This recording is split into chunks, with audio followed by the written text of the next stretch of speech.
Hello, everyone, and welcome to Wind, Reel, and Print. My name is Ryan. My name is Kevin.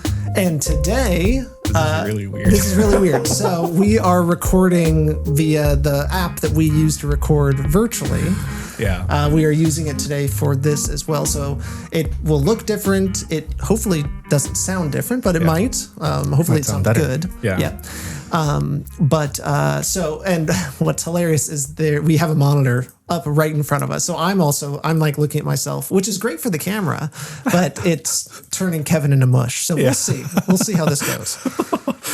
Yeah, this is tough. But so today we're talking about for those of you that know, we have a sheet with random topics and things like that we roll, that we determine what we're going to do. This actually wasn't on that. Yes. You might notice this, we usually do that, but this time we didn't. This was actually kind of an assignment by Kevin for the work that Kevin, you were doing on your creative endeavors. So we had set this up, I think in July. Months ago. Yes, months ago. Before I disappeared. Yeah, exactly. And you went into your cave. Yeah. And you came out and a lot of great things happened inside that cave. So I had a beard and everything. Exactly. So I think it makes sense. You know, we have 4 movies, Atemporal cinema. Tell me, Kevin. Yeah. Why?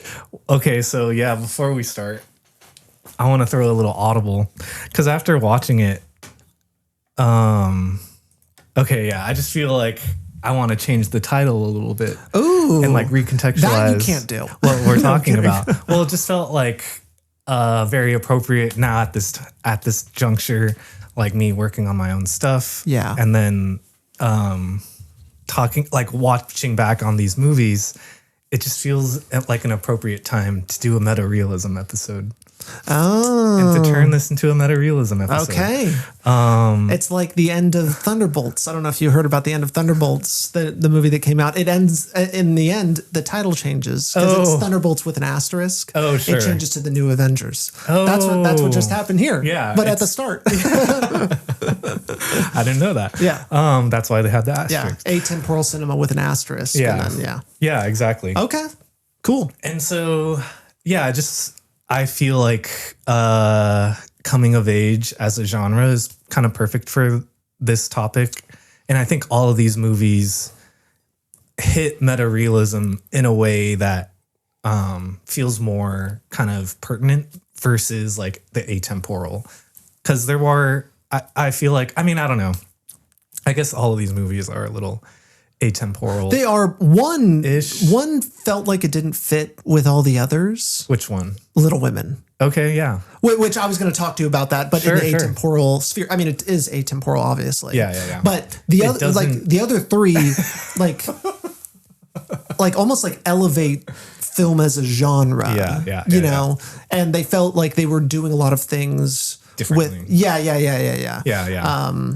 So that was my own. I didn't know if that's where you were going with it, but you were kind of saying. Well, yeah, I think that's a great intro to what I'm going to talk about. Okay. Because we'll start with Little Women and then we'll get into all the other ones. Perfect. So, kind of my intro to this. So, I mentioned meta-realism a lot. That comes up in a lot of conversation. It feels like a favorite of yours. So to kind of give a basic overview at the start of like a general definition. Like meta-realism is this idea of layering multiple realities into each other where they blend together, they influence each other, and sometimes transform into something new. Yeah. I feel like the coming of age genre is perfect for meta-realism because you're layering childhood and adulthood into each other in ways that like blend, but also like aren't either one of those things at the same time. So I feel like all these movies are commenting on this thing of like that time in your life when your childhood has to confront becoming an adult. Yeah. You know? Yeah. And so all these movies are doing that in like stylistic ways and then like in the story it's kind of direct ways as well. Yeah. And so, that's kind of like the intro of what I kind of want to talk about. Okay. With these things. I feel like a great starting point is Little Women. In my opinion, the 2019 movie from Greta Gerwig, featuring Saoirse Ronan, Florence Pugh, Timmy Shimmy, and the like, amongst other people. Yes. There's a long list. It's a big cast. Yes. It's a big cast. To me, Little Women most clearly divides past and present. Yes. And being a child and being like this older, more responsible person. And it's creating a very like simplified version of like how style can express both of these things. Yeah. You know? Yeah. So Greta is kind of outspoken in her interviews and stuff about this, how the youth is meant to feel more fluid, like moving camera, bright golden hues. And then the past is like colder, rigid, like the camera's locked off. Yeah. So there's kind of like an intentionality to the way everything's shot between these two different time periods and stuff. Yeah. Oh, okay. Very cool. Yeah, Very cool. Yeah. It bleeds into the form. We love that. Yes. Yeah. I mean, I think a huge part of this conversation is going to be form. Yes. For sure. Oh, yeah. Yeah. You got it. And I mean, compared to the rest of the four, this feels so reserved in what it could have done. Right. But it was cool how, I think I appreciate more and more kind of these atemporal movies that aren't so up in your face. Well, I'm trying to remember. It actually has been a little bit since I watched Little Women because it was kind of like when I thought we were going to do the episode. Right. So it hasn't. So you're going to have to correct me. A few months. Yeah. So are there titles in it that divide the time periods? I don't think so, right? It just kind of like cuts between them. No. Yeah. I like that in a lot of ways. Like I like kind of figuring out and determining it. Yeah. Because it's like your car starting and stopping. Like all of a sudden you're thrown into something else and you have to kind of solve it. Right. You know, Wong Kar-wai being like the king of this sort of thing. Right. And so that's something I really appreciate about this is like what is very different than all of these other ones, which all kind of like clearly delineate themselves. Right. Just kind like of very, very different. Very different, but still like all kind of like linearly moving forward. Sure. While this one kind of like is jumping back and forth. Yep. Jumping back and forth, kind of bleeding into each other. The past kind of revealing, or the future revealing the past, revealing the present sort of thing. Yeah.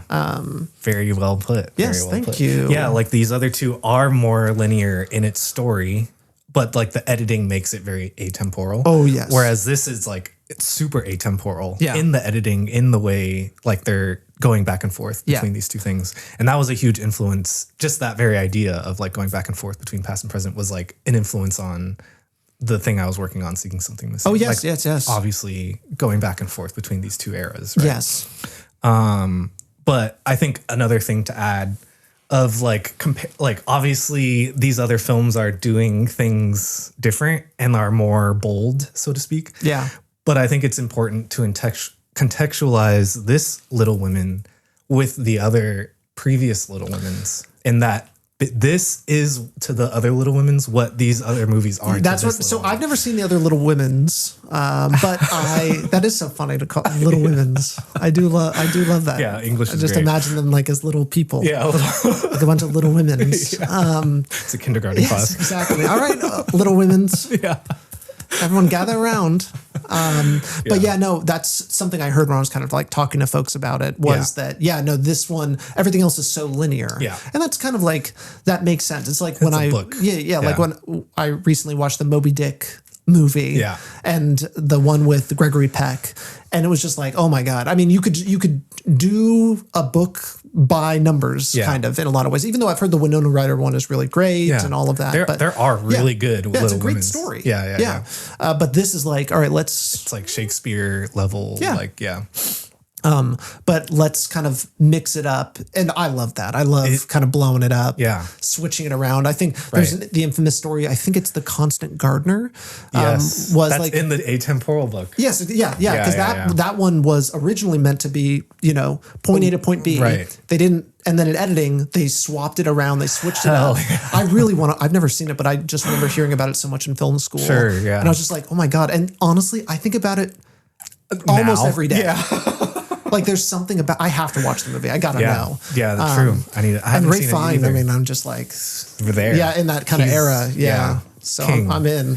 Okay. Yeah, no, I think I love that idea. I mean, this Little Women is kind of exemplary of like how blowing it up and blending it all together creates something new. Like you're telling new parts of the story that almost didn't exist in the linear version in a way, because you're able to comment on yourself. Yes. And, you know, my good friend Kuleshov would say, yes, you know, when you pile something up over here and you pile something up over there, you create meaning as soon as you do that. So, I mean, just throwing, it makes me just think about so many movies, like when it's like what would happen if you put the ending at the beginning? Right. Like, what does that do? So much. Yeah, exactly. Yeah. It's the Hitchcock, like gun under the table. Yeah, exactly. Sort of Chekhov's gun. Yeah. Like knowing about it changes, recontextualizes. It does, yeah, because you're thinking about it and you're adding all of these new things, and especially if you're kind of like drip feeding it, like this one is too. Right. It's not giving like a clear thing. Like there's like two realities kind of happening simultaneously almost, or maybe even more than that, as we're kind of like going back and forth. Yeah. Well, she does describe it as like you're starting at point A here and moving forward. You're starting at point A here and moving forward. The only thing is that they're 7 years apart. Yes. And this one ends where this one begins. See, that's kind of great. Which is fucking awesome. Yeah, that's great. It's like Memento in a lot of ways. A question. Greta Gerwig, why do you think she was right for this? Like, what is the great, because I know you like Greta Gerwig. Yeah, I love Greta Gerwig. Yeah. And so I'm like wondering, because obviously Barbie would come out after this. Right. I think that was probably her next film after this. Yes. And now she's going to do Narnia. Yeah. And which is crazy. So I'm like, I kind of wanted to, as a Gerwigger yourself. What's the Greta sauce thing? Yeah. To what's me, the Greta sauce? I think the most important thing is like she's adding mumblecore to this like legacy thing. Yeah. Like you're feeling this energy that hasn't existed in this property like ever before, you know, in the way they talk and the way the camera moves. Like you've never seen a Little Women with camera moves like this, basically. And I think when you look at Barbie, when you look at Narnia, like these are movies that need that, or properties that need that kind of like revitalization. Yeah. You know that's a good point. She's the revitalizer. Yeah. She's like imbuing it with so much more than what it was or could be. That's a good point. Yeah. I feel like that was J.J. Abrams for a while. For some time too. Right. Like I'm thinking about these like people that were brought in to like bring new life to things, Star Trek, Star Wars, and so on. And then Greta's like, interesting. Like bringing a specific thing. And to me, it's the dialogue like that I love in this movie. Like the energy, like, because it's almost 1-to-1 with the other movies, like the dialogue that she's using. Oh, interesting. She's adding some things here and there, but a lot of it is from the book. So it's not like she's making any of these things up. It's just the performance and the way she's directing it that feels so different and makes it feel more alive. That's what I love out of it. And then when I hear her interviews and stuff, she talks about this movie as being like a meta movie because it's she's incorporating Louisa May Alcott's life into Joe's character. Yeah. With her getting this book and writing this book. And the end of the movie is her getting the book. Oh, yeah. So that's not in the... That's not like in the original thing. She's like adding all these things. And there's a great clip where she's talking about like, oh, this is like a meta movie through its reference of the other Little Women. Wow, this is almost like perfect for Kevin. Hearing some of your ideas and things like Gatsby and stuff like that. Exactly. Well, Gatsby is like directly influenced from this as well. Yeah. Of like, how do I take this thing and bring to life like what it wasn't able to do in previous versions, you know? Yes. Like you could, like you said, paint by colors the novel to screen. Yeah. And we've seen that before and it's great. But what else is under there? Because to me, there is a lot in F. Scott Fitzgerald's life that is in The Great Gatsby. Yeah. Where you could imbue these characters with him and Zelda Fitzgerald and like add another layer to like what this movie was, you know? Like their own affairs and like quarrels and partying and like being kind of disassociated from the world and stuff like that. Yeah. Like, yeah, there's just like, I feel like when you're adapting a book, you know, Kubrick is so emblematic of this too, of like not just doing the king of simple it. thing and like adding so many more layers to it, you know? I mean, we did our Stephen King episode. Yes. And I think that's kind of perfect for that as well as like, what does it mean to take a story literally? Right. It, you know, more often than not, I would say it hinders it. It hampers it. Yeah. Paul Thomas Anderson is another great example of like taking source material. Right. Yeah. There Will Be Blood, the best of the examples. Yeah. And then kind of like taking that to a whole new level. It's so different than what it was. Yeah. Yeah. I just feel like that's the best way of like handling that sort of thing. And so when we get to Narnia, like I'm so excited. I'll be Narnia. very interested to see. I love Narnia as a kid. Yeah. And then I love Greta Gerwig. So the expectations are high, to say the least. Netflix. It's Netflix, which is kind of crazy. Which adds its own thing to it. It adds its own sauce. We will see. Yeah, we'll see. Yeah. We'll see how that one goes. But yeah, I just feel like I love this movie, and I was crying like the whole way through with the Beth character passing away and like that line of the tide going out. Yeah. And like it's not being able to stop it. Yeah. Maybe that's something about now we've changed this to a meta-realism episode. Is that what happened? Okay. Yeah. Well, if I were to talk about the atemporal aspect, I think there's something about atemporal that is like memory. Yes. Right. Yes. And how we like, there's a flattening in our minds of all of our prior experiences. Right. And that's what I think a lot of this kind of genre can do. Right. That I think is very interesting, which is just like you have all of these things and having the context, if someone dies, for example, having the context of like all of these different aspects of their life and even what happens after they die and what that does. Like it makes that, like that's something so interesting to have like, both of these things happening at once. Yeah. Yeah. Cause they like, I love how that's such a great example of the atemporalness of like showing this moment when she does get better and she is healthy. Yeah. And then comparing that to when she does pass away. Kind of perfect, yeah. Oh man, that's when you're like hitting the hardest. Because in the back of your mind, you know that moment is going to come at some point. Yeah. And then it does. Yeah. Yeah. It's so great. It's a hard hitter. And, you know, on top of that, I think atemporal is such a big part of metarealism because in order to mash realities, you need to break time. Yeah. Time cannot exist. True. In a lot of ways. Movie time is not, it really isn't compatible. Yeah. Like you can't have the linearity. Like linearity and time are almost like, what is it? Synonyms? Yeah. You know, they operate in the same way. Yeah. So like, I feel like we're going to still talk about atemporality throughout all these movies because of that. Yeah, true. Well, you want to move on to the next one? Yeah. So moving on. And throughout these, I kind of want to point to like the difference between youth and adulthood and then how these films are kind of like stylizing that. Okay. Also, I just want to shout out the podcast is very atemporal with how we kind of deal with like what we bounce back and forth and back and forth from like different things. And so, and then they all mesh together. Exactly. Yeah. So there we go. That's what I'm thinking. And as a movie, it's a great style. Yeah. Okay. All right. Happy place. Yeah.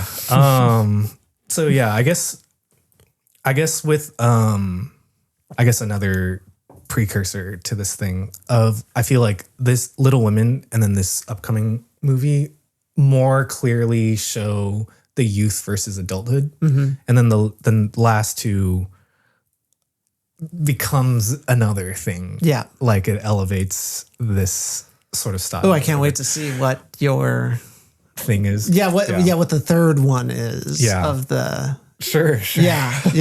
Because I could see each one of them in an interesting way being one that's different than the other two. Sure. Yeah. Yeah. But I think, these are the last two are more amorphous.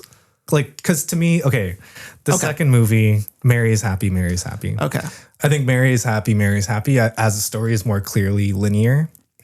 But I think through its style and through its presentation, it has a very meta-realism sort of tinge to it. Yes. Like they're wearing costumes, like they wear the same thing every day, which feels very like comical. And then it's like an adaptation from a girl's tweets consecutively. So like each mini scene is like constructed from a tweet. Yeah. Which is, there's like an absurdism to it. It's insane. Because when they start, and just for folks, there are over 400 tweets and they go through every single one. Yeah. Like it was actually, impressive. It was like, yeah, it was impressive. And it was honestly like difficult to watch because there's so much in it, but then you rest in it and then you kind of get it. But for the first 20 minutes I did like stop because I was like, holy shit.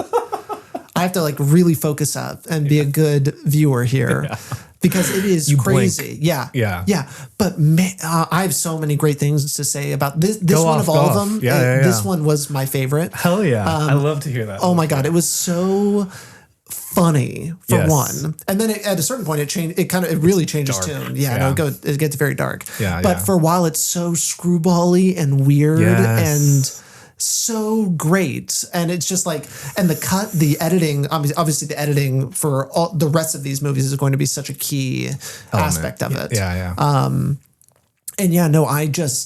I was in love with the energy it brought, the unbelievable amount of humor it it came in with, and then willing to shift gears in another direction. I mean, just to talk, I don't know how they made this movie, but how did they make this fucking movie? Like, how do you, because some of these tweets for folks, like they are pretty amorphous sometimes. Yeah, like it's like philosophical. Yeah, philosophical, or like they say like banana or something. That is not one of the things. But then they somehow, but for example, they would incorporate that into the dialogue or into something in the scene that would happen before the next tweet shows up. Right, and it's like somehow creating story out of these things that don't exist. What an amazing. It's crazy. I've never seen anything like this. And like, do they interview the real person and like ask her what these things are about, or are they just like interpreting it? You know, yeah, that's a great question. I think in my mind canon, it is that they are interpreting it, right? And they're coming up with it, and it's just free. And exactly. Which part of me likes that idea a lot because it's just like, whoa, that's crazy. Yeah. And it's this thing that I love about just imbuing meaning into nothing into what can feel chaotic, which I think is just like so naturally human, is to look at chaos and try to determine meaning. Well, I was going to say it's a perfect adaptation of the internet. Yeah. You know, like capturing that chaos and that scatteredness. And it's literally from Twitter. Like, it is the like internet kind of movie in a lot of ways.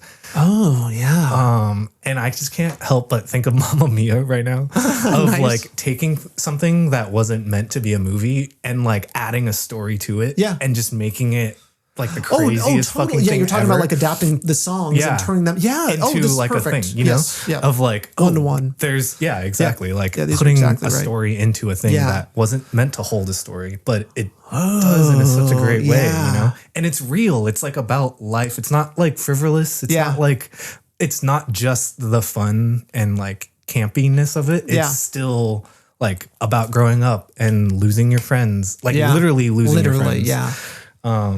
And so, I just feel like there's like a Godard reference. Yeah. Like literally he shows up in the movie. Yes, I know. Yeah. He's looking away like, and I think it's a dream or something like that. But he's like, there's one shot where I'm watching, I'm like, oh my God, this is so Wong Kar-wai. And then the character walks up and he's like, we don't have time for Wong Kar-wai right now. And I was like, we're not Wong Kar-wai. My God. Yeah. I was like, that's great. It has the freedom to like do all these things. And that's that's like the first half of this is some of the most amazing filmmaking I've ever seen. It blew my mind. It's pretty wild. Yeah, it's so unbelievable what they were just willing to do. Yeah. There's like no rules. Yeah. Literally. And their performances are so good. Yeah. Like, it's crazy. Their comedic timing is so perfect. Yeah. And I think that's why, like, the back half, I just felt like I didn't like it as much just because we lost one of the characters. Right. And so it becomes a different movie, which I respect. Yeah, but I'm just like, damn, I love that. Oh, it was so good. But the first half will always exist, and it's great. And yeah, phenomenal movie. Yeah. Yeah, no, it's really, really awesome. Yeah, this was on your top 4 or whatever for, I don't know if it still is, but it was for a long time. It's in my top 10, but it was in my top 4. Nashville took its spot because Nashville is awesome. Altman, the king of Atemporal. Yeah, exactly. Like, he's just doing so much with his stuff. But I do really love this movie still because to me it feels like Baumbach adjacent. Yeah. Like, they're both obviously influenced by similar things, like the new wave specifically. But it's so weird. There were like lines from this movie that felt like they were from Baumbach movies, are echoing like Baumbach sentiments. Like, she goes to Paris just like Frances Ha. Yeah. Oh, totally. Like, there's all these things. And this came like, out 1 year after that. Yeah, it came out just around the same time. Like, yeah, that was so random. Yeah, a lot of that stuff is just like super random. And I don't know. It just felt like a Baumbach film. Yeah, in a lot of ways. And I just still love that. Yeah. Yeah, it's interesting. Like, it's like Baumbach meets, because it is very mumblecore. Yeah. It's like Baumbach, sure. but what is the kind of absurd? Because Baumbach doesn't go as absurd. Yeah. And there's like all those scenes where like the phone blows up in her ear like over and over again. It's very funny. And there's a lot of scenes where it's just like they're like laying on the ground. Like, it's almost like a Wes Anderson, like it's like Fantastic Mr. Fox almost, or any of his films where it's like, oh my God, it's just so funny and absurd. This kind of situation and the framing of it and what the characters are doing. Because some of the characters just act like abnormal. Crazy. Yeah. Like, especially like not the headmaster or whatever, but basically like his like second in command, I guess, that's kind of giving orders. Oh, sure. Like for the yearbook and stuff at a certain point. And then like, he's so funny. Yeah. Because he just like says everything straight. And it's just like, it's always the worst news. Yeah. But it's just interesting. I think Wes Anderson's a good one. But I feel like Godard's comedies like echo this. True, because they're willing to just kind of break the rules and do weird things. Like A Woman is a Woman, I think is kind of like this. True, yeah. Just like kind of all over the place and like fucking weird. Weird. It's been a while, but I think you're right. Yeah. And then to me, Cat in the Hat, like, this is Cat in the Hat level, like, just going there. Yeah. Like, we're going to do everything. Yeah. Oh man, they could do something so good with Cat in the Hat. They're just not brave enough. Yeah. There was a lot there. Yeah. There's so much, like, they talk about a book. They don't know what they have. Yeah, they don't know. There's something good there. I mean, just Dr. Seuss in general. There's some stuff you could do. Oh yeah. Especially like the kids and like the multiple worlds. Like, yeah. There's a lot. There's a lot of cool stuff. Especially if you made it. I don't know. Not just coming up with ideas. That's for another podcast. Yes, exactly. Add that to the movie mash. Yeah. So. Yeah, I'm glad you like this movie because this is my favorite from these. I mean, this and Little Women are like two of my favorite movies, like, of all time. Yeah. But yeah, and I would say this is a little bit of Denpa cinema, if you've heard. No, I haven't. It's like a Japanese kind of Y2K genre. Like, I'm thinking like Japan Y2K. I think of Nobody Knows, but that's not. No, it's more stylized. Okay. It's like more kind of like. Oh, there's so many like early. There's so many Y2K Japanese films on Letterboxd Top 250 that I've never seen. Like, there's one about these schoolgirls. Swing girls? Yeah. That's Denpa. Okay, yeah. Hey. There you go. We're connecting the dots. I know. I look at the Top 250 a lot because I'm like, what do I want to watch? Yeah. But I can't wait to watch that one. Yeah, I downloaded that one. Yeah. I don't say that. Don't say that on mic. Well, I think it was from whatever. Doesn't matter. That's like, this is obviously Thai, so it's pulling from that through influence and stuff. But yeah, it's like a lot of school children, grief, technology, like all these things. Oh yeah, the text. Yeah, just like early 2000s tech is like the perfect like the flip for phone. movies. Yeah, and maybe it's just because we grew up in it that I love it so much. It's so like our era. Yeah. I feel like. I even love Totally Fucked Up in that same way. Yeah. The, like the tech and where it like sits in that. The phones. Yeah, the phones are great. The clear plastic, like that whole the attitude and everything. Yeah. I want to say about Mary's Happy. Yes. They need to release a better version, like quality version. Oh, out there. sure. Because it looks like it is so beautiful. Yeah. But all you can find, you can't even buy it anywhere. Oh, I downloaded it off this site. They had it pretty good quality. Oh, okay. Yeah. I mean, I got the one off Archive. Okay. Which I'm guessing, like when I looked at all the different things, it looked like it was the best quality. I mean, it was over a gig and everything. Okay. But I just want the real 4K solid sauce version. Because I'm just like, it looks so gorgeous. Yeah. And it is obviously a beautifully shot movie. It is. Yeah. It is so amazing. And I'm just like, I feel like it isn't available to most people in a lot of ways. And I think that's real. Shame. It is such a shame that we got to start a distribution. Yes. Yeah, we really do. Gucci made that, or Gucci funded this. Yeah. Which is crazy. Yeah. I'm just like, Gucci, come on. I know they should fucking. I'm so surprised this isn't in the Criterion collection because it's so perfect for it. Well, we can pitch it. You can. Yeah. They have you can actually write it. Yeah. Yeah. You can write to them and add. Yeah. There's no way someone hasn't. But I might do it. Yeah. Right now. Yeah. You absolutely should. Yeah. Because it is perfect for that. It's like. I mean, cleaners too. Yeah. Yeah. For sure. And I imagine Totally Fucked Up's already. Yeah, it's in there. Yeah. Yeah, I know. It's so great. I forgot what I was gonna say, but whatever. It doesn't fucking. The movie is great. You did good.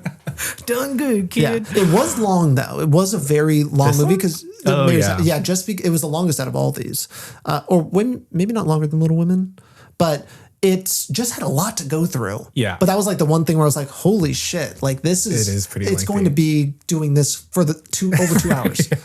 That's what I was gonna say. Like, even though it is very scattered and chaotic, like I do really like how this movie holds on a lot of shots. Yeah, and like will keep a frame for like a long time. It's so great. Yeah. I mean, and the whole like waiting for the perfect light and stuff like that is such a great thing that kind of goes through the whole movie and makes her some great. So symbolic or like metaphorical. For like childhood. Yeah. And then there's just some great scenes of when they're like, she's waiting to take the photo and we're just waiting. And then she just doesn't. The light's gone. Like the light's gone. and then they scream like, fuck or bitch, and then cut away really fast. Oh my God, it was just so funny. So good. Oh my God. Like magic hour is worth waiting for. Yes. Yeah, it's such a great beautiful metaphor. Sentiment. Yeah. Yeah. I love it. And then the yearbook ends up that they're just taking photos like so basic ass, and she's what you lost. Inside. Yeah. Yeah, crazy. Yeah. Very, very cool way to portray growing up. Yeah. And what that means. Yeah. Yeah. Yeah, because by the end you lose a lot of that energy. Yeah. Like all of that is gone. Yeah. The editing and everything, the way everything's shot, it's like it's lost that kind of. Yeah, it kind of loses the absurdism besides the general absurdism that is what the format that it's talking about at all. Because also she's not sending any of these tweets. Like this is just like her existing and these tweets are just narrating it, which is I just kind of pieced that together. That is an interesting thing. It's not which makes me think more and more it is not actually like a part. These are two separate things. Sure. I don't know. Yeah. Because then it's not like rooted in reality. I mean, obviously it's not, but like it further delineates it from like reality in a lot of ways. It does open. The film does open with saying these are tweets. Yeah. So it does make it clear. And it also like every time the tweet comes up, it says like reply, forward, or whatever it is. Yeah. So it is interesting. And then there's no tweeting in the whole movie, which is just kind of a weird. It is. It's so two disparate, separate ideas that they just threw together. And it's like, let's do that more. Yeah. Like create meaning. Yeah. I love creating meaning. Yeah. And what a way to like kind of elevate title cards. Yeah. Yeah. In my opinion. Yeah. Like making it different. You know? There's some great different uses of it in the film too, like different ways it revealed text at times. Right. At one point, I forget what it is, like one of the heavy ones at the end, it like did the send tweet sound effect before it even came up. And it came up later, which was kind of an interesting, like there were a few times they kind of broke the standard thing. And I was like, oh, wow. So they're also playing with that as well. Editing. Oh, editing is great. And then like even, because this is the one that had the December, October, like it had the times, the months, right? Right. They never waited the same amount of time every time a month came up. Like, or what I mean is like when the black screen came up before the text showed up, it was always different. Like there were times it was like fast, slow, like I couldn't land on exactly what it was because I'm like, as an editor, I'm always thinking of kind of rhythm, and like what it is, and the repetitions. It did so many different weird things in the editing, and it makes you just be like, and that's what exactly. That's what I love about it is like, I wish more people would be okay with like, you know what, fuck it. Fuck it. I mean, we were just talking about this, right? Of like the stuff that we're editing right now. It's like there's a standard version where you follow the script, but then there's like that second edit where you could just like start rearranging things and like putting voiceover into stuff. Like it could just be so much like so different than what we're kind of normally used to. And I would say this is the movie that propelled me into what Seeking Something Missing is now. You know, so yeah, it is kind of it is the deepest well, I would say, of like influence and inspiration. And stuff. Really? Yeah. Because part of me thinks totally fucked up. I mean, yeah, we'll get into that. Yeah. Because that one feels more one-to-one with on a stylistic or production standpoint. I had just seen that movie like so much later in the writing process that it wasn't like a thing for me. Oh, that's so interesting. I did watch it and be like, oh, this is exactly like what I'm doing, basically. But I hadn't seen it until I had Convergent evolution. No, 100%. That's cool. 100%. I saw this and was like mind blown. Yeah. And was like, okay, I want to make that. Yeah. Because I had written something that was more like story based. Yeah. Like this happens and then this happens. It's good to have this in the back pocket for when someone's like, you can't make a movie like that. Yeah. When you pitch something, it's like, no, like, you actually can. Exactly. Like this just gives you so much more permission as an artist to like try it out, like blow it up a little bit. It doesn't have to be so perfect. I feel like, but it is gorgeous. Like there are some things you don't like skimp on. Yeah. Like it sounds great. It looks great. It's still a movie. But it just does it differently. It's like a totally like different shape. Yeah. It's kind of crazy. I so highly recommend this to people. Like this is so great. Movie out of the bunch. But it's also honestly out of all of them might be the hardest to watch just from like a super. Yeah. It takes. You know, you got to use your movie watching skills a little bit for this one. You have to jump in with the movie or else you're not going to like vibe out at all. Yeah. But it's great, especially if you like watching movies and you like freaky shit. Yeah. This is perfect. Up there. Yeah. And like, dude, no one talks about this movie. No one knows about this movie. This is Bowfinger. Yeah, for real. This is my Bowfinger. So I definitely love this movie. And great. Yeah. So as we move into these last two, I kind of see these next two movies as like a synthesis of adulthood and childhood. Yeah. Whereas these first two were like clearly separating the two. Yeah. Like I feel like these movies are the child confronting like adult situations. Yeah. In a lot of ways. Cleaner's more kind of like directly, and that's kind of what we'll talk about right now. Yeah. Like I feel like with the Philippines specifically, like they're like these high school kids dealing with very real like situations like political corruption and like all these things. That vignette is crazy. Wild. It's like the movie, like I didn't think it was ready for that. Like all of a sudden it like elevated itself in that vignette. I was like, whoa, it's like going somewhere so cool and interesting. And that was my favorite vignette of the thing. Because now you're saying something. Yeah, exactly. It was really, really cool. Yeah. And I think that's what you get from Filipino filmmaking is like, there's so much political stuff to like put into your stories. Yeah. Like even if it is this kind of cute coming of age thing, it can still talk about like the politics and like gender and all these stuff. Yeah. Yeah.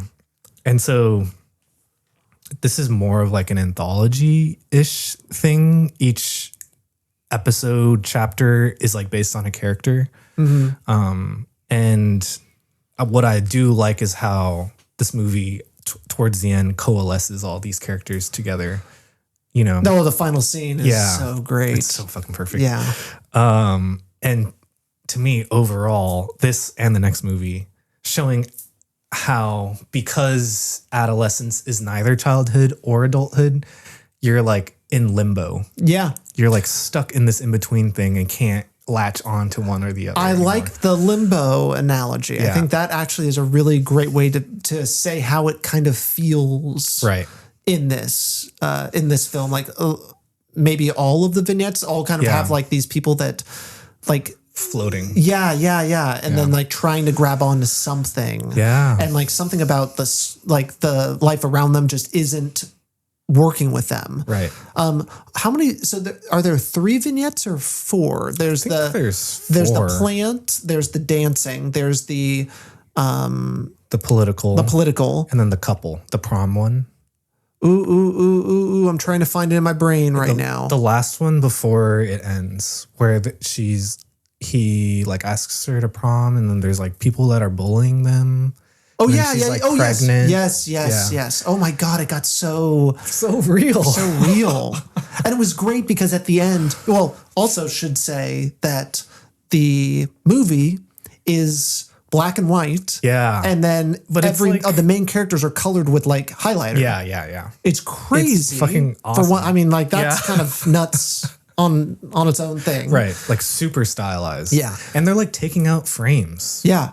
It's like really kind of jittery. Yeah, exactly. Yeah. It's obviously a lower frame rate, which obviously for their sake, it saves them some time of like coloring. I mean, I think that's part of it, maybe. Yeah. But it makes it look cool. I love that. Yeah. I love the look of it. Right. But yeah, no, so it's all the main characters are colored, and then especially at the end, they all kind of like end up coming together. Yeah. And then that color becomes like their aura. And exactly. Stuff, they're like emitting it out of themselves into the world for the first time. And then just randomly, maybe not randomly, but at what seemingly random point, it just cuts to the girl having the baby. Yeah. And then it screaming. Just screaming. Yeah. And then just coming back. And then we're like still here. We're still with all the other characters again. It was like that, just that cut alone made me just be like, whoa. Like there's just something amazing about that. Yeah. About just like sending like a random like call out into this like otherwise like already powerful scene. Right. And because I was thinking, I was like, that was the only other person that had a color that she's not here sort of thing. And but then they're still able to tie it in. Like, and I just love like this is like throwing random things together and just seeing how it feels. Right. And I love that. So that's kind of like the theme of this episode. Yeah, it is. It's like, it's like, what happens if I put this next to that? Yeah. Yeah. It was really cool. Yeah, no, I think that ending scene like damn near makes me cry every time. Yeah. Because it's like such a release, like being kind of in that limbo, and then you get to just like exalt it out of you. Like, and then that cut, I have to kind of agree or, second that motion. Yeah. Like that cut is fucking It's amazing. It's amazing. Because it catches you, even watching this a second time. Yeah. That cut still. It doesn't feel like it belonged where it was. No. Almost like it was a forgotten shot. Right. But it just works elevates so it. perfectly with what is happening. It's just like, oh, dude, yeah. It's so good. And that story is fresh on your mind. Like, that was the last chapter before this thing happened. So, yeah, it's pretty great. This is another movie that I'd seen while writing.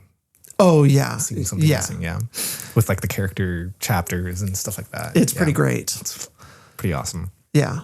Was this in your top 4 for a bit or no? This isn't. No, this doesn't land in the top 10. This didn't crack it. Yeah. I think it is an interesting comparison. This and Mary's Happy, because I feel like they're kind of doing similar things there's something about Mary's Happy, you know? Oh, it feels, like, and it's not a knock on this, because this one is great, and it is amazing, and it's clear, like, although it presents itself almost like student filmy, and like very low budget, it's elevated. It's so elevated, and it's amazing. It just feels, it actually at a certain point is like, oh, this is intentional, right? Especially when you look at the directors of their work, like they clearly are able to do anything that they want, which I think is a really, it's always cool when it's like how.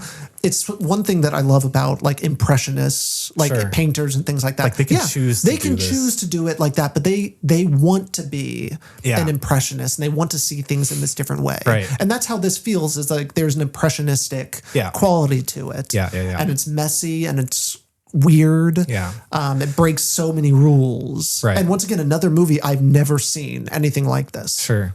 Yeah. Again, I mean, I love Cleaners because it's so like expressive of Filipino like culture. There's so much Filipino culture in it where I'm like, oh, I'm learning something while right this now. thing's happening.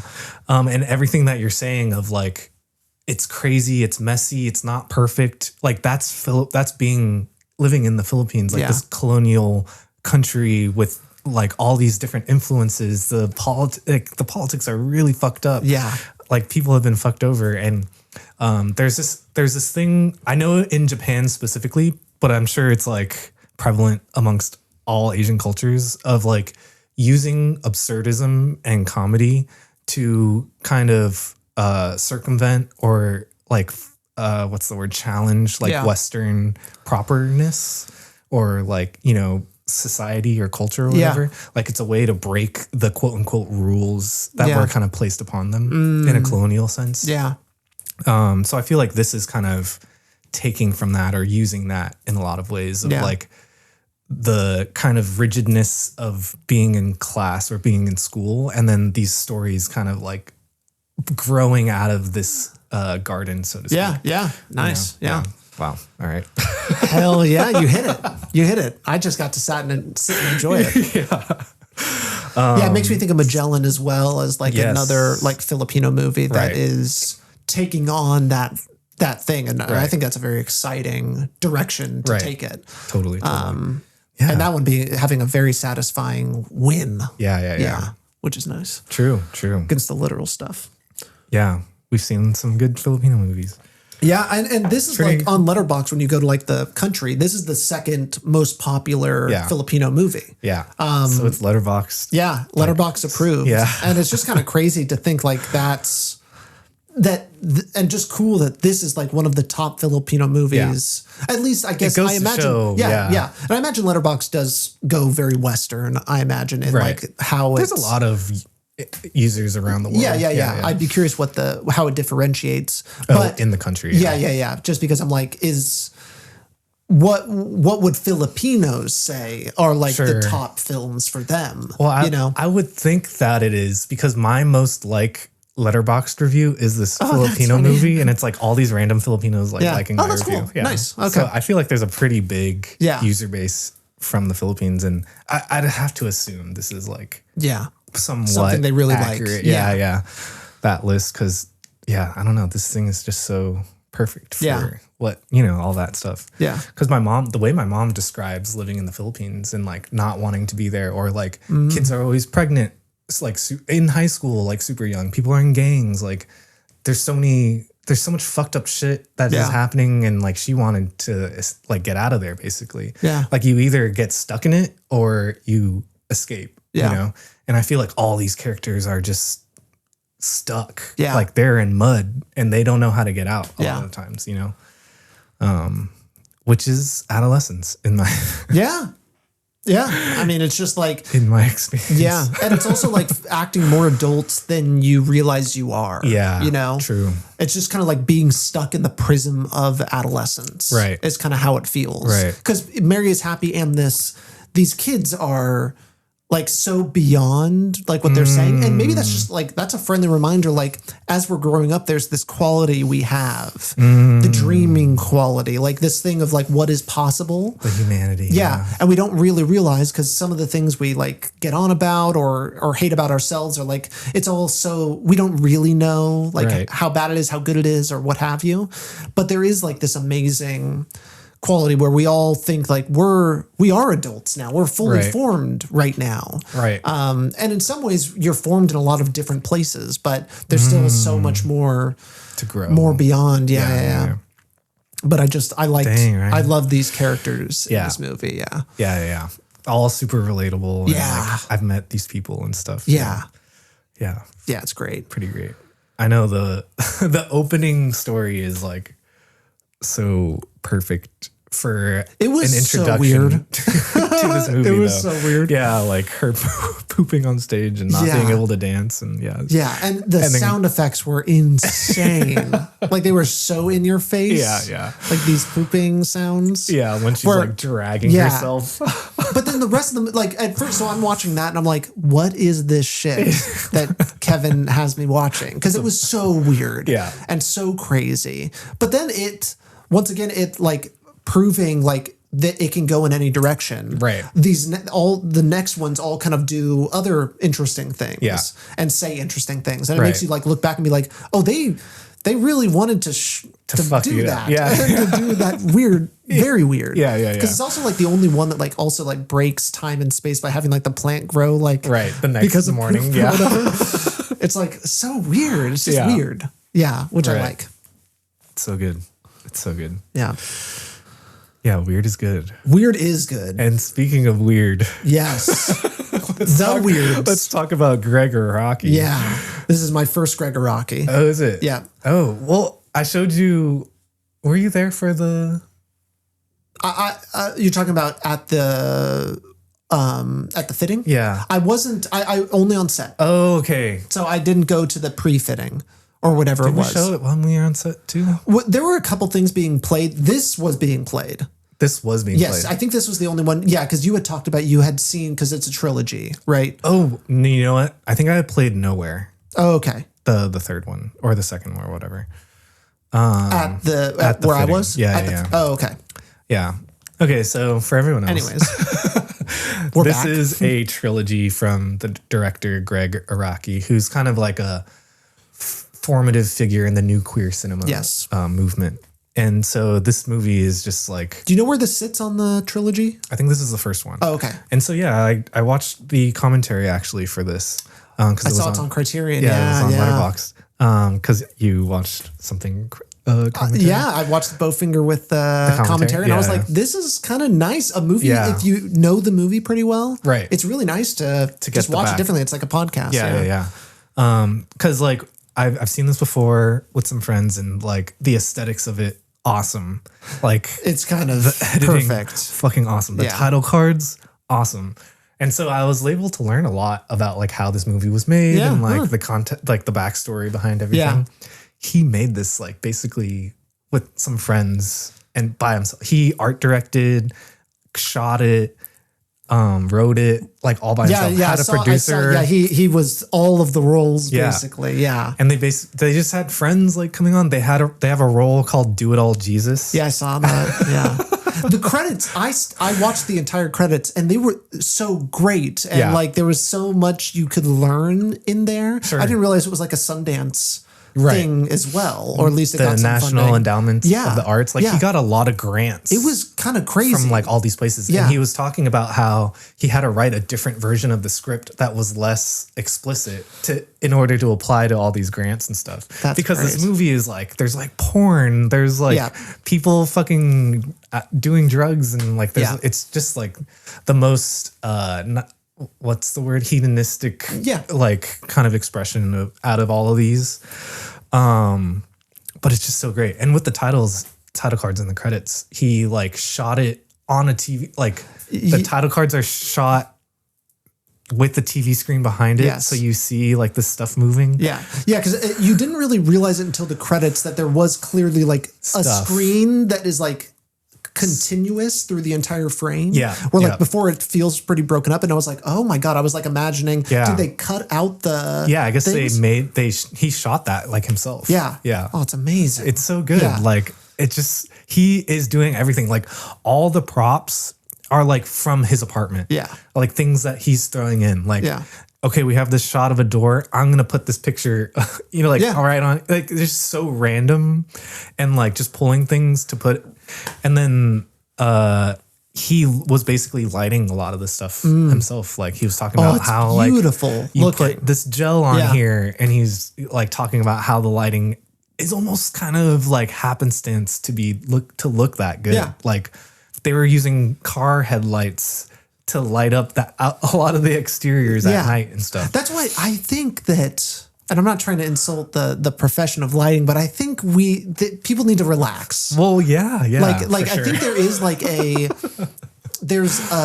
maybe it's just like leaning towards more hard lighting and natural lighting that I find more interesting just in general. Yeah. That I'm like, you see this and it just feels real, but it also feels like it has that aura, that bisexual lighting kind of energy that you'd get from like Eyes Wide Shut and Beyond. Like it feels true. It captures that. In Yes, you're so right. In like this dingy quality, but once again, shot on film, so it's beautiful. Really, really good. It's gorgeous. Yeah. And he was even saying like, I just can't believe how good it ended up looking.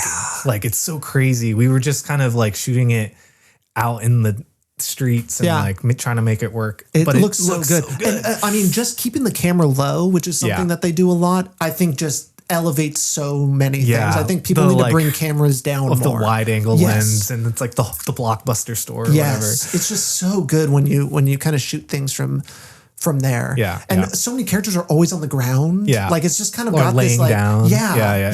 This kind of like stoner slouchy kind of like very much a slacker film. Slacker. Yeah.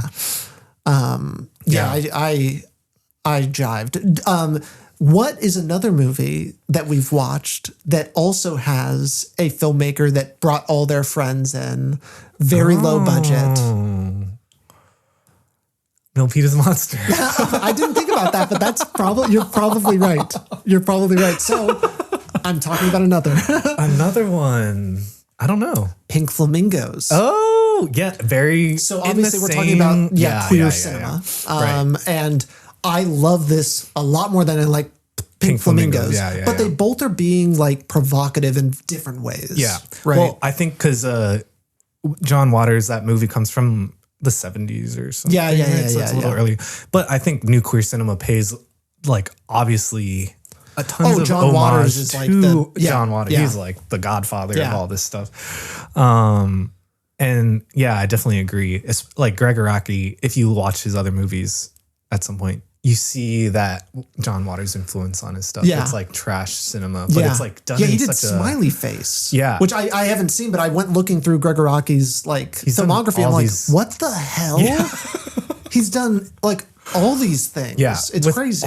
And a big kind of part of his movies are taking these popular teen heartthrobs and turning them into like degenerates. And throughout this movie, you see all these people who are like really popular, but they're kind of shown in a different light or whatever. Yeah. And I think Nowhere starts doing that more explicitly. Yeah. That's in this trilogy as well. Yeah. Yeah. So he has Totally Fucked Up, Nowhere, and then Doom Generation. Oh, okay. And so this is his trilogy kind of following this style. And you even like now watching back on this and hearing the commentary, you see like, oh, he got more money now. Yeah. Oh, he got the big movie star now. Like you see it grow, but it's still the same thing. Yeah. Like I can't wait to see more because I'm like, I'm wondering how much this like gem like grows. Yeah, grows. Yeah. Because it's taking that like the dialogue, the set design, the colors, like the way it's lit and everything, it just becomes more saturated and bolder. Yeah. Like I love Nowhere, like the set design. And then a lot of that stuff, they're putting like words on the wall, like using text as like wallpaper for like, and then putting that on everything. Like it becomes like a Cat in the Hat level expressionism, with the colors and stuff. Like this is like the the mumblecore new wave version of that movie. It's like toned down, it's lower budget. Yeah. It's still getting there, but it's not quite I love it. Elevated yet. Yeah. Yeah. It is kind of crazy how good it is. Yeah. Like for what it is, it's kind of crazy. Exactly. Yeah. Like what they were working with and what they had. It's a beautiful Yeah. fucking movie. Yeah. Yeah. And it's so great. And even like the kind of like non-actor acting that is in this, I love that. It's so good. Yeah. Like, and it feels great. Even when like some of the performances are kind of stilted and everything like that, Right. it just fits because it creates that, especially in characters like this, that kind of awkward delivery and strangeness. And also like, I don't want to say gentle or maybe sentimental, or I guess genuine. Yeah. There's a genuine quality to each of these characters and what they bring to it that feels really good. And Yeah. yeah. Yeah. I think kind of tying this to Cleaners, like using style as an expression of youth. It's still episodic, but I would say less anthology. And then the way the characters coalesce. And then also the limbo thing of like, being a teenager, you're just floating. You kind of don't have a place and you're just kind of here. You know? Yeah. Sleeping in someone else's house, like doing all these things, kind of ending up all over the place. Right. Yeah.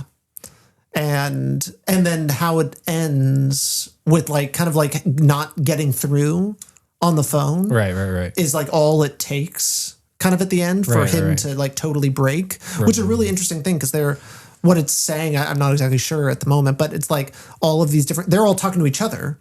Right. That's all they're really busy doing in some ways. And then like, he's just kind of like the odd one out. And yeah, it's just kind of crazy, but yeah, they had mentioned that in the commentary of like, oh, this wouldn't work in today's world because like you could just text them. Yeah. I know. Isn't that a bummer? Like how much I guess it's just changed. Yeah. Like you can't really do things in the same way. I think so many movies, they lose this power by this like communication that is instantaneous, you know? Yeah. Or like I could just pull up Google Maps and I'm not lost anymore. Yeah. It is kind of wild how it just like diffuses all conflict and drama. Yeah. Yeah. It takes the piss out. Yeah. But that's why people don't use them. Yeah. Or that's why like movies set in the past just feel more visceral. Yes. Because that's how life was. Like you had to figure it out. Yeah. Yeah. So yeah, it is pretty crazy that I watched this late.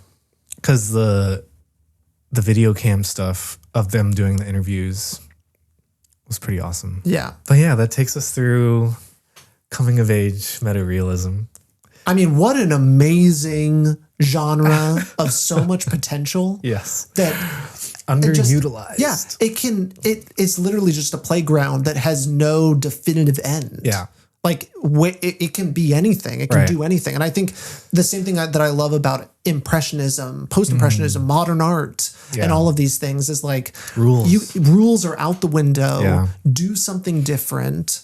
Learn from the masters. That's all good. Yeah. But also, what is it that you can bring that is so like just this tinge of something new? Totally. Yeah. And that's why like I think Kevin in general have so much potential because you think like this too. Sure. I can't wait to see what you come up with because I'm just like it's great to have like the inspirations and stuff you really like to come out of this place. Yeah, is like what a great starting point.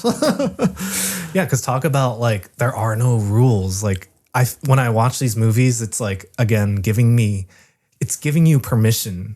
To like do it differently and try something else. And I think that's so good as a filmmaker to like have that in, like you said, in your back pocket. Like to have this as the main influence is pretty crazy. Cause I think when you are learning as a filmmaker, you have to follow rules. You have to kind of like know 3-act structure. You have to know what style is. Yeah. But at a certain point, you have to break it all. You have to break the rules, you know? Yeah. Like kind of, that's what cinema is asking for, in my opinion, you know? It's not meant to be in a box. You kind of have to break it out a little bit. Yeah. Like there's so many movies that have come out already. Yeah. That if we could evolve from that in some ways and not just make the same movies over and over again, imagine the potential, the world we could live in. Right. Where it's just like innovating on itself. It's very cool. And also just more evidence that cinema is not dead. Yeah. There is so much potential. Right. That isn't even, because it just feels like, I mean, I bet in the 1930s they thought they figured it all out, right. you know? And then just look at us now, so many different things. Oh, it's crazy. It's just nuts. And to think that these are all fairly recent, I mean, within our lifetime movies. Yeah. Well, I think that's another important thing to point out of like, this had to grow and develop over time in order to get here. We had to know linearity. We had to know 3-act structure. Yep. But now, as a society, we can break all that stuff. And kind of coming of age is perfect because that's what like teenage rebellion. Exactly. Exactly. It's in the subject matter too, is like, all right, we're going to do it differently. And it kind of captures it perfectly. Yeah. Nice. Yes, exactly. That's exactly why I wanted to make this meta-realism and not atemporals, because it's doing all those things. Yeah. It's like meant to be this thing. Yeah. Well, you feel good? Oh yeah, I'm tired. Well, then I think that's a perfect place to end it. Yeah, that was great. Great, thank you it's again. Good to be back in the studio. It's good to be back in the studio. We're back. It was a lot of fun, and we'll see you next time. That's a wrap. Adios. Bye-bye. Bye.